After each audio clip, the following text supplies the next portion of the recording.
Hola, muy buenas noches, bienvenidos a una nueva emisión de Impacto Económico. Yo soy Crismar Lujano. De inmediato nos vamos hasta nuestros titulares, temas del día. Cuba y Venezuela ratifican sus relaciones de amistad, de hermandad. Presidentes de ambos países se comprometen a dar continuidad y fortalecer los proyectos de integración contenidos en el ALBA TCP. Griegos volvieron a las calles para decir no más ajustes de cinturón a costa de una deuda injusta e impagable que no les pertenece. Europa a la defensiva por si Trump decide finalmente aumentar las tarifas arancelarias.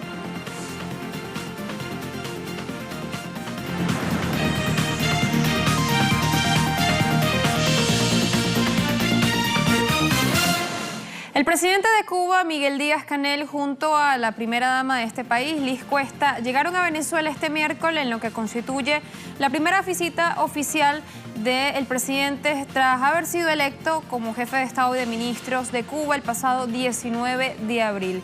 Desde la ciudad de Caracas, el mandatario venezolano Nicolás Maduro, con su homólogo cubano, reafirmó el compromiso para dar continuidad a los proyectos de integración contenidos en el ALBA TCP, así como una segunda línea de acción hacia nuevos proyectos en la generación de riquezas compartidas. Hoy hemos ratificado una línea, compañeros ministros, colaboradores cubanos y venezolanos de las misiones, grandes misiones, consolidar y renovar para mejorar. La misión Barrio Adentro, para mejorar la prestación de salud, ministro de Salud, y llevarla con calidad y mayor detalle a nuestro pueblo, en el barrio, en la comunidad, a lo largo y ancho de todo el territorio. Y una segunda línea de acción, compañero presidente, de lo nuevo, los nuevos proyectos industriales, agrícolas, mineros, turísticos, lo nuevo, de aquí con una vista de 10 años, por lo menos, un plan con mucha capacidad de acción para desarrollar una base económica sólida, Cuba, Venezuela y el ALBA, sólida. Sabemos que el tema pendiente. Ahí lo teníamos entonces, era el presidente venezolano hablando de esas líneas de acción a partir ahora de este nuevo ciclo que empieza con el presidente cubano Miguel Díaz-Canel. Continuamos con más informaciones desde nuestra región. En Perú crece la informalidad laboral. Vamos a revisar datos de la Cámara de Comercio de Lima. Al cierre de 2017, el empleo informal registró un alza de 0,6% que alcanzó a 11,9 millones de peruanos, que representan el 72,6% de la población económicamente activa. Esto significa que 8 de cada 10 trabajadores no tienen un empleo fijo ni disfrutan de los derechos laborales contenidos si fueran un trabajador formal. Las regiones del país con mayor nivel de informalidad son Huancavelica y Cajamarca, con una tasa de 91,3% y 90,1% respectivamente.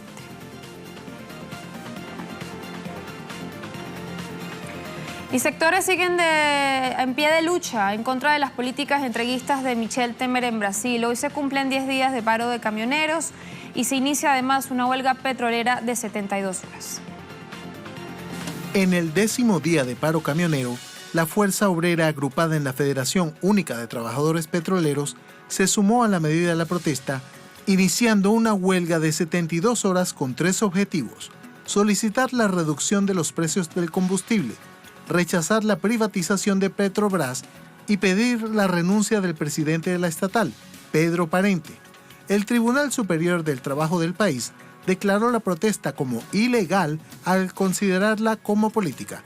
Sin embargo, reportes de Petrobras ponen en evidencia lo denunciado por sus trabajadores. Desde 2017 y hasta el primer trimestre de 2018, Petrobras disminuyó la producción de crudo y gas natural un 4%, mientras que las ventas de derivados del petróleo bajaron un 9%. Asimismo, Petrobras perdió terreno frente a las transnacionales porque pasó de controlar el 93% de la producción de crudo en 2010 hasta un 75% hasta febrero de 2018. De acuerdo a una encuesta de la firma Datafola, el 87% de la ciudadanía está de acuerdo con la huelga iniciada por los camioneros. Otro 87% rechazó la decisión del gobierno no electo de aumentar los impuestos y se mostró a favor de darle una mejor administración a los recursos públicos para lograr subsidios para los combustibles, mientras 77% de la población desaprobó la forma como el gobierno condujo sus negociaciones con los huelguistas y solo el 6% la aprobó. A propósito de este conflicto, les recomendamos la lectura del artículo de Amílcar Salas Oroño, miembro del Centro Estratégico Latinoamericano de Geopolítica, el CELAG, que se titula Entre el paro de los camioneros y los militares, candidaturas en tiempos de crisis estructural. Allí Salas Oroño habla sobre la política de ajustes cotidianos de precios que detonó justamente esta rebelión de los camioneros, también de los efectos que genera una paralización de este tipo en un país como Brasil, la intervención militar ordenada por el presidente no electo Michel Temer, y todo esto lo enmarca en medio de este escenario preelectoral. Recordamos que Brasil celebra elecciones el próximo octubre. Allí lo pueden encontrar entonces en la página web del CELAC, www.celag.org. Amílcar Salas Oroño. Y este miércoles el presidente saliente de Colombia, Juan Manuel Santos, mostró con optimismo ese documento que lo acredita como el miembro de la Organización para la Cooperación y el Desarrollo Económico, la OCDE. En su discurso dijo sentirse orgulloso por dejar a una Colombia con menos pobreza, con más igualdad y con más empleo. Sin embargo, los números desmontan sus palabras. Vamos a revisar cuáles son. De acuerdo al Observatorio Laboral de la Universidad de Rosario, 8 de cada 10 personas que trabajan en el campo están en la informalidad, es decir, tienen ingresos pero no afiliación a la seguridad social. Este mismo informe también señala que la informalidad, si bien se redujo en 13 de las principales ciudades del país, sigue siendo un preocupante 45% a nivel nacional. En el caso de la ciudad de Cúcuta, en la zona fronteriza con Venezuela, el índice de informalidad alcanza el 70,5%. Por último, este informe señala que el trabajo por cuenta propia golpea con mayor fuerza a las personas en situación de pobreza. Según el informe, 9 de cada 10 trabajadores pobres están bajo estas condiciones de inestabilidad y precariedad laboral.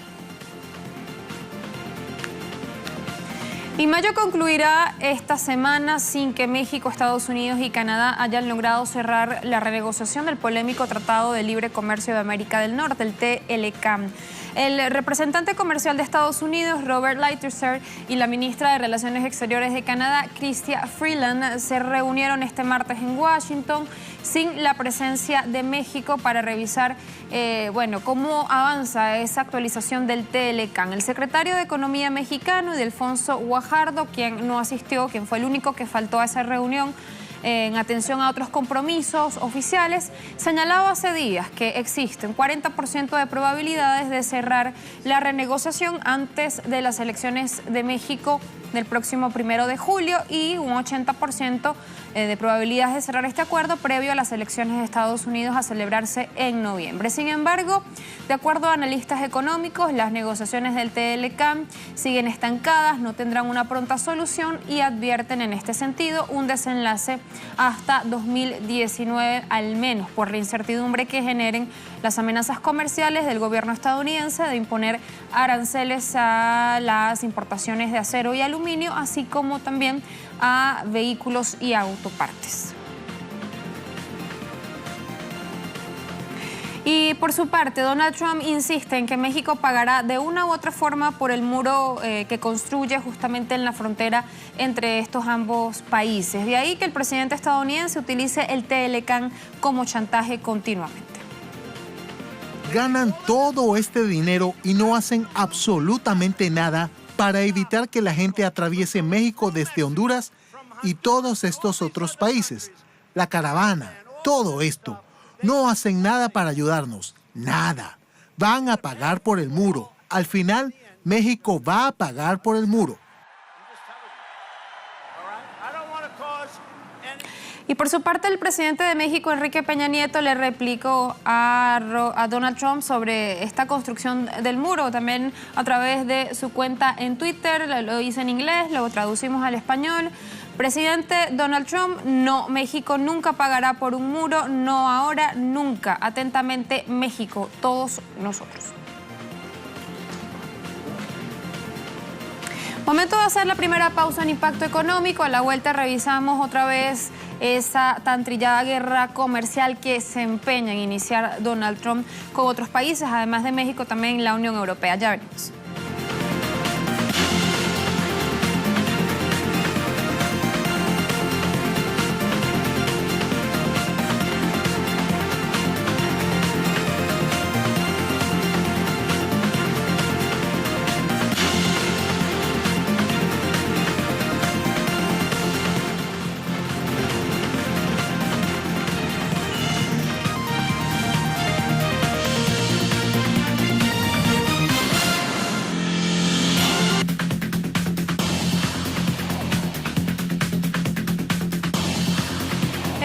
Comercial no gana nadie. Esa es la advertencia que el presidente de Francia, Emmanuel Macron, dio a Donald Trump horas antes de que el mandatario estadounidense dé finalmente ese anuncio que tiene en vilo a Europa sobre si impone o no aranceles al acero y al aluminio de la Unión Europea. Macron lo dijo así cuando daba inicio al foro de la Organización para la Cooperación y el Desarrollo Económico, la OCDE, que tiene lugar en París y que justamente tiene como tema central los efectos del proteccionismo de Washington en Europa. Según el plan esbozado, la idea sería que las negociaciones para reformar la Organización Mundial del Comercio se realicen entre Estados Unidos, la Unión Europea, China y Japón para extenderlas rápidamente en un segundo tiempo a los miembros del G20 y de la OCDE. Si bien siempre cabe mejorar las formas, el principio para París y sus socios europeos sigue siendo el mismo. La única vía para resolver las disputas es la negociación conjunta en un mundo irremediablemente globalizado.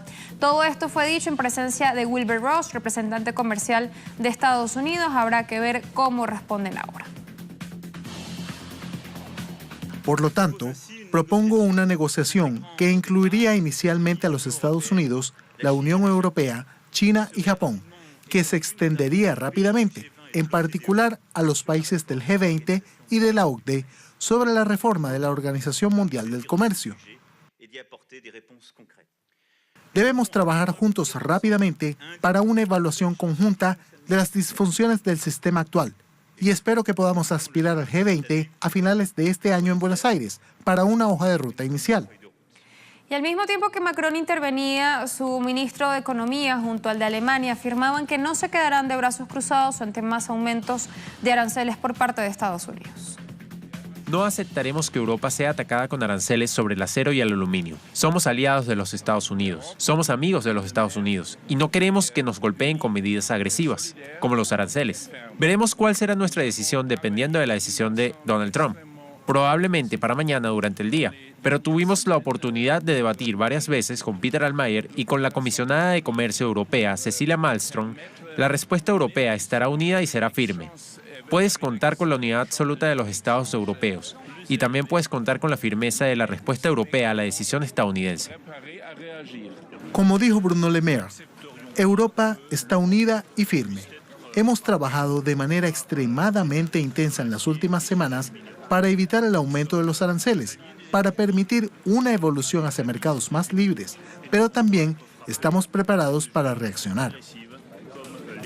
Y como sabemos, Berlín y París juegan juntos y de ahí que presenten un documento al Consejo Europeo de Innovación para que financie a empresas startups de tecnología. Ambos países quieren que su proyecto se centre en los líderes tecnológicos de la academia y en los empresarios y que se les proporcione fondos para proyectos tecnológicos ambiciosos, con el objetivo de crear una red para llevar innovaciones revolucionarias en ciencia al mercado y abrir esta red a otros países de la UE interesados en la iniciativa. Con esta propuesta también buscan combatir la cultura adversa al riesgo que existe en Europa, citada como un obstáculo para la creación de un Google europeo. Por su parte, el país galo ya ha comenzado a apretar el acelerador para conseguir estos objetivos. En ese sentido, prometió gastar 1.500 millones de euros en inteligencia artificial para 2022 con el objetivo de revertir la fuga de talento y ponerse al día con gigantes tecnológicos estadounidenses y China. Segunda pausa en Impacto Económico. A la vuelta revisamos por qué decimos que la deuda de Grecia es ilegítima y no les pertenece a los helenos. Ya veremos.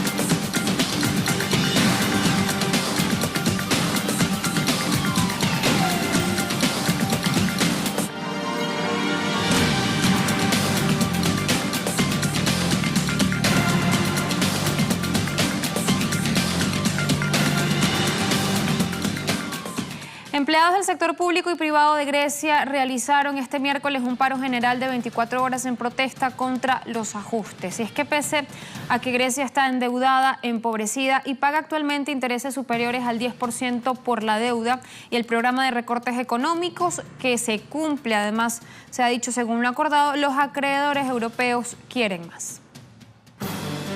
Grecia acumula ya casi una década perdida. En menos de 10 años se cuentan 3 rescates, al menos una docena de recortes a las pensiones e incontables ajustes a la inversión social, múltiples reformas al mercado de trabajo que han profundizado la inseguridad laboral y varias alzas de impuestos. Los intentos de poner fin a la austeridad en la necesidad de estabilizar la economía del país y ayudar a la mayoritaria población empobrecida han sido en vano. El país ha tenido que hacer frente a la enorme presión ejercida en el Fondo Monetario Internacional, al Banco Central Europeo, la Comisión Europea y el Mecanismo Europeo de Estabilidad, que agrupados en la llamada cuádriga han impuesto una dictadura económica dejando a Atenas en un laberinto sin aparente salida. Si bien el gobierno heleno ha logrado desbloquear las conversaciones sobre la reestructuración de la deuda griega, una montaña que roza el 180% del PIB del país, pero nada ha salido gratis, Atenas ha tenido que ceder en comprometerse a aplicar más paquetes de medidas adicionales que solo se han convertido en un círculo vicioso de ajustes sobre ajustes, en un bucle que se repite una y otra vez. Al pueblo heleno se le intenta convencer sobre la búsqueda de una solución de convivencia mutua, pero pese a los esfuerzos, los poderosos parecen más interesados en mantener a toda costa la relación de dependencia y sometimiento de Atenas, y el medio es la perpetuación de una deuda ilegítima e impagable. Con mediocres perspectivas de crecimiento, queda ver si la idea de que nada puede cambiar y la austeridad es el único camino posible para ser reforzada, o finalmente surgirá el replanteamiento del corroído proyecto europeo por un soberano que rompa con la gobernanza neoliberal dirigida por instituciones y representantes que nadie ha votado. ¿Cuáles han sido las consecuencias del establecimiento de políticas neoliberales para Grecia? Vamos a dar datos concretos. En 2016, más del 75% de los hogares helenos sufrieron la reducción de sus ingresos. 1 de cada 3 personas tenía a un miembro de su familia en paro. Casi la mitad de la población además redujo sus gastos en alimentación. Pagar las facturas de electricidad y teléfonos también se ha convertido en extremo difícil para la gran mayoría. Está empobrecida. En estos momentos Grecia ocupa al menos el 3er lugar entre los países más pobres de la Unión Europea, solo detrás de Bulgaria y Rumania. Hablamos de poco más del 35% de la población, unos 3,8 millones de personas que viven bajo la línea de la pobreza o en la exclusión. Desempleo. Grecia ocupa el primer penoso puesto en la lista de desempleo en la Unión Europea. Además, hay que hablar de que el paro supera el 26% y el desempleo juvenil ha superado en varias oportunidades el 50%. También está terriblemente endeudada. Al Fondo Monetario Internacional se le deben no menos de 21.000 millones de euros, al Banco Central Europeo 27.000 millones, a los gobiernos de la eurozona, Alemania, Italia, Holanda, Francia, España, Bélgica y Reino Unido, nada más 53.000 millones y al Fondo Europeo de Estabilidad 131.000 millones, mientras que a los inversores privados que no forman parte de esta cuadriga pero que igual imponen medidas y que tienen peso en esas decisiones se le deben al menos unos 80.000 millones de euros.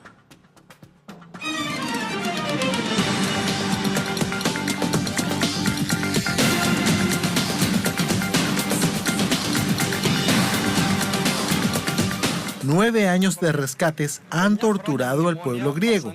Ellos recortan, y no de lo que nos sobra, sino de los que no tienen. Salarios, pensiones, derechos sociales, salud pública, nos han secado.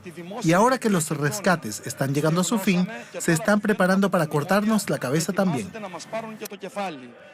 Nos han devorado en todos los sentidos. Están subastando todo. Han reducido nuestros salarios.